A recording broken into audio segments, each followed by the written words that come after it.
नमस्कार, स्वागत है आप सभी दर्शकों का आज की खबर के सोशल मीडिया प्लेटफॉर्म पर। मैं हूं आपके साथ प्रगति ठाकुर।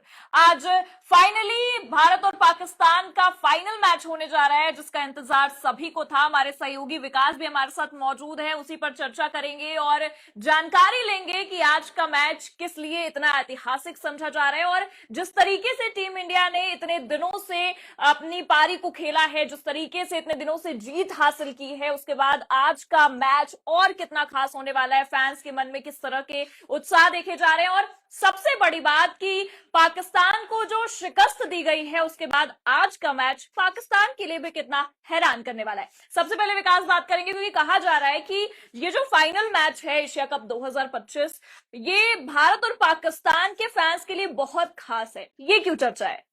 अगर देखें कि भारत और पाकिस्तान के बीच एशिया कप का ये जो फाइनल है, ये एशिया कप के इतिहास में पहली बार है कि भारत और पाकिस्तान पहली बार एशिया कप का फाइनल खेल रहे हैं।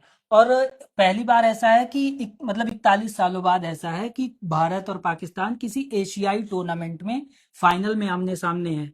तो ये जो ऐतिहासिक दृष्टिकोण से अगर इस मुकाबले को देखें तो भारतीय फैंस हो या फिर पाकिस्तानी फैंस हो, उनके लिए बहुत खास है। और इस टूर्नामेंट में भी देखें जिस तरह का माहौल था, ये टूर्नामेंट शुरू होने से पहले पहले तो खेलने ना खेलने को लेकर ही तमाम तरह का विवाद चल रहा था। और जब खेले भी तो ग्राउंड पर जिस तरह का देखने को मिला, जैसे हारिस राउफ ने जिस तरह के इशारे किए, जिस तरह का सेलिब्रेशन उनके ओपनर की तरफ से देखने को आया, साहिबजादा फरहान, और जिस तरह के भारतीय खिलाड़ियों ने भी शिकस्त दी। पहला मैच तो लगभग वन साइडेड ही था और दूसरे में भी वन साइडेड हमने उनको हराया।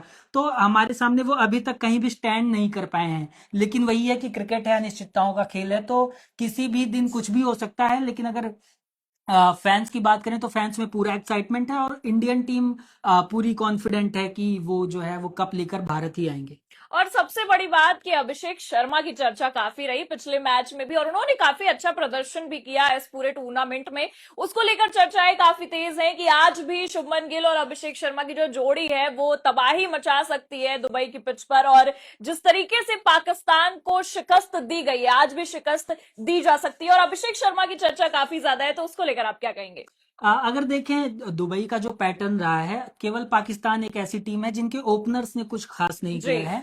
बाकी अगर इंडिया के दृष्टिकोण से देखें या अदर टीम्स का भी देखें तो ऐसा होता है कि दुबई की पिचेस पे स्टार्ट में बल्लेबाजों को मदद मिलती है जब गेंद हार्ड होती है। जैसे जैसे गेंद पुरानी होती जाती है, गेंद सॉफ्ट होती जाती है, पिच भी टूटती है और स्पिनर्स को मदद मिलने लगती है।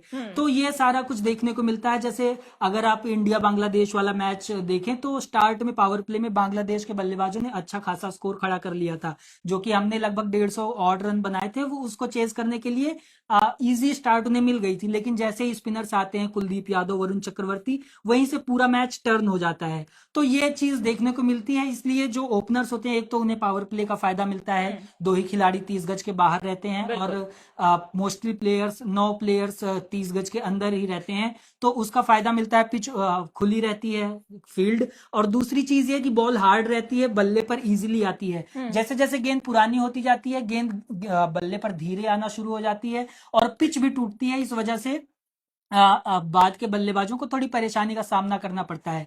और अभिषेक शर्मा और शुभमन गिल का जैसे आपने जिक्र किया, तो अभिषेक शर्मा अगर कहें कि अपनी प्राइम फॉर्म में है पूरी लाइफ की अब तक की, तो गलत नहीं होगा उनका। आप ये एशिया कप का रिकॉर्ड उठाएं, लगातार I think 2 back to back 50 आई हैं। उसके अलावा उन्होंने फायरी स्टार्ट दिए इंडिया को। 13 में 31 पहला मैच याद आता है। उसके बाद भी 30+ ही, मतलब उनका जो और इसी का नतीजा है कि वो आईसीसी रैंकिंग में नंबर 1 पर लगातार बने हुए हैं। अभी तो उन्होंने इतिहास भी लिख दिया कि भारतीय मतलब ऐसा कोई बैट्समैन जिसने T20 में सबसे ज्यादा रेटिंग्स हासिल की हो, उसमें वो अभी तक के सबसे ज्यादा तीसरे नंबर पर पहुंच गए थे इंडियन। तो सबसे ज्यादा 912 के साथ विराट कोहली थे, अभी वो 907 के साथ वो तीसरे नंबर पे पहुंच गए हैं। दूसरे नंबर पे सूर्य कुमार यादव हैं। तो ये सारी चीजें देखने को मिल रही हैं। उधर अगर पाकिस्तान की तरफ से भी देखें तो तमाम बयानबाजियां हैं। अभी उसी के काउंटर में सुनील गावस्कर का भी एक बयान आया था, जो जैसे ट्रोलिंग पाकिस्तान टीम की होती रहती है, उनके खुद के प्लेयर्स भी करते हैं और हमारे यहाँ के भी प्लेयर्स करते हैं। तो बयान आया था सुनील गावस्कर साहब का, द ग्रेट ओपनर। उन्होंने बोला कि 99.9% जो पाकिस्तान की जनता है उनको लगता है कि पाकिस्तान एशिया कप का फाइनल भारत से जीत सकती है, और बाकी जो 0.1% बचे हैं उन्हें ही डर है कि वो नहीं जीत पाएंगे, और वो 0.1% भारतीय पाकिस्तानी क्रिकेट टीम ही है। तो ओके। बेसिकली उन्होंने ट्रोल कर दिया है। और शोएब अख्तर का भी बयान आया था कुछ दिन पहले कि अगर उन्होंने ये बोल दिया था फ्लो में कि पाकिस्तानी टीम अगर अभिषेक बच्चन को पहले आउट कर लेती है तो बिल्कुल नाम पाकिस्तानी ही नहीं टीम पता है कि क्या एग्जैक्टली है। तो अगर वो कहते हैं कि अगर अभिषेक बच्चन को पहले आउट कर लेती है तो जीत जाएगी, अदरवाइज नहीं। तो अभिषेक शर्मा को जो खौफ है, उस पर अभिषेक बच्चन ने रिप्लाई भी किया था शोएब अख्तर को कि पहली बात तो वो ऐसा कभी कर नहीं पाएंगे, और दूसरी बात मैं खेलने में उतना अच्छा नहीं हूं, लेकिन अगर मैं पिच पे उतर गया तब भी वो आउट नहीं कर पाएंगे। बेसिकली उन्होंने भी पाकिस्तान के मजे ही ले लिए थे। बिल्कुल। तो अब पाकिस्तान का अगर परफॉर्मेंस देखें, अगर इंडिया के सामने वो कहीं भी स्टैंड नहीं कर पाए हैं, जिन टीमों को उन्होंने हराया भी है उन्होंने भी कुछ किया नहीं है। तो अगर देखें तो पलड़ा पूरी तरह से इंडिया का ही भारी है। फिलहाल मैच जब शुरू होगा तब देखते हैं।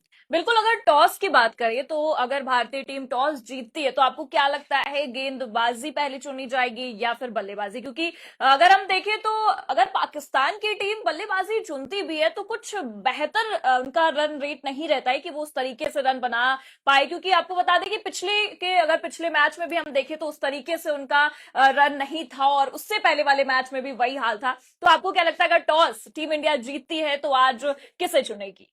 अगर देखें, सबसे पहले तो टॉस जैसे पहले मैच में भी पाकिस्तान ने जीता था, उन्होंने बैटिंग का फैसला लिया था। दूसरे में मुझे रिमेम्बर नहीं कि किसने जीता था, लेकिन उसमें भी पाकिस्तान ने पहले ही बैटिंग की थी।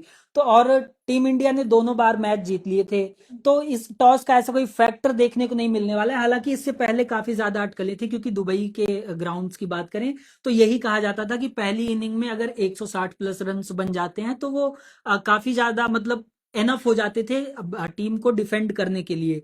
क्योंकि वही जैसे मैंने बताया, पिच धीरे धीरे स्लो होती जाती है, गेंद बल्ले पर इजीली आती नहीं है, तो बल्लेबाजों को कठिनाइयों का सामना करना पड़ता है। लेकिन इस बार भारतीय टीम ने उन सारी जो अटकलें थी उन्हें खारिज किया। अभी जैसे एक दिन पहले ही इंडिया और श्रीलंका के मैच की बात करें, जैसे अगर भारतीय टीम ने 202 रन का टारगेट खड़ा कर दिया था, लेकिन उनकी तरफ से प्रथम निशंका ने सेंचुरी लगाई, उसके बाद मैच टाई हो जाता है, फिर मैच सुपर ओवर में जाता है, तब जाके वहां इंडिया जीतती है। तो ऐसा कुछ कहना नहीं है कि पहले कोई बैटिंग करे या बाद में कोई बैटिंग करे। फिलहाल टॉस का कुछ ज्यादा फैक्टर देखने को नहीं मिला है।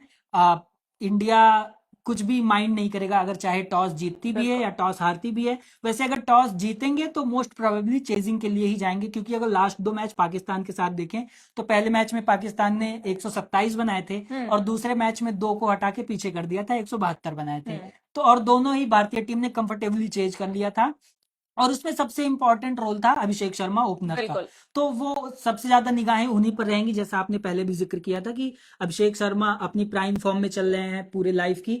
तो सबकी निगाहें जो हैं वो अभिषेक शर्मा पर ही टिकी रहेंगी कि अभिषेक शर्मा किस तरह की ओपनिंग देते हैं, क्योंकि एक थ्रेट जो पाकिस्तान की तरफ से रहता है शाहीन शाह अफरीदी, जो उनके प्रीमियम गेंदबाज माने जाते हैं। हालांकि उनका भी प्रदर्शन बहुत कुछ खास नहीं रहा इस टूर्नामेंट में, लेकिन अगर नाम के लिहाज से जाए, स्टैंडर्ड के स्ट्रेचर जो उन्होंने सेट किया है पिछले समय में, उसके हिसाब से शाहीन शाह अफरीदी का थोड़ा जो खौफ रहता है वो बल्लेबाजों में रहता है। लेकिन अभिषेक शर्मा ने उससे पूरी तरह से इस बार जब अभिषेक शर्मा उनके सामने आए, चाहे पहला मैच हो उसमें भी पहली गेंद पे बाउंड्री, दूसरा मैच आए उसमें भी पहली गेंद पे छक्का, तो उसको पूरी तरह से एकदम सक्सेसफुली काउंटर किया है और ये दिखाया है कि अगर गेंद हमारे पाले में है तो बॉलर चाहे जो भी हो उसे हम बाउंड्री के बाहर भेजेंगे। तो सबसे ज्यादा इंपॉर्टेंट होगा स्टार्ट, और टॉस का कुछ ज्यादा फैक्टर नहीं होने वाला है फिलहाल। अभी जब मैच शुरू होगा उसके बाद देखते हैं कौन किस पर कितना भारी होता है। बिल्कुल, लेकिन जिस तरीके से पूरे टूर्नामेंट में भारतीय टीम ने अपना प्रदर्शन दिखाया है उससे यही लगता है कि आज भी एक बेहतरीन प्रदर्शन होने वाला है। लेकिन जैसे कि आपने शुरू में ही कहा कि